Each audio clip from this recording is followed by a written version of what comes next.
ಸೋಮವಾರ ವರ್ಷಕ್ಕೊಮ್ಮೆ ದರ್ಶನ ನೀಡುವ ಹಿರೇಲಿಂಗೇಶ್ವರ ಸ್ವಾಮಿಯವರ ಜಾತ್ರಾ ಮಹೋತ್ಸವ.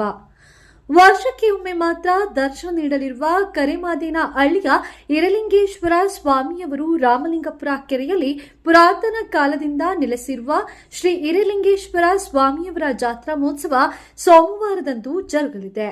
ಬೆಳಗ್ಗೆ ಕರೆಮಾದೇನಹಳ್ಳಿ ಗ್ರಾಮದಲ್ಲಿ ಸ್ವಾಮಿಯನ್ನ ನಡೆಮುಡಿ ಮತ್ತು ಮೆರವಣಿಗೆಯ ಮೂಲಕ ಕೆರೆಗೆ ಕರೆದುಕೊಂಡು ಹೋಗಿ ಬರಲಾಗುತ್ತದೆ.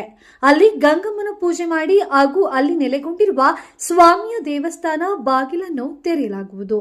ಶ್ರೀ ಸ್ವಾಮಿಗೆ ರುದ್ರಾಭಿಷೇಕ ಮತ್ತು ಮಂಡೆ ಕಾರ್ಯಕ್ರಮ ಜರುಗಲಿದೆ. ಸಂಜೆ 5 ಗಂಟೆಗೆ ಕರೆಮಾದೇನಹಳ್ಳಿ ಗ್ರಾಮಕ್ಕೆ ಸ್ವಾಮಿಯವರ ಮೆರವಣಿಗೆ, ವೀರಗಾಸೆ ಕುಣಿತ ಏರ್ಪಡಿಸಲಾಗಿದೆ ಹಾಗೂ ಗ್ರಾಮಸ್ಥರು ಭಕ್ತಾದಿಗಳು ಅನ್ನದಾಸೋಹ ಕಾರ್ಯಕ್ರಮ ಏರ್ಪಡಿಸಲಾಗಿದೆ.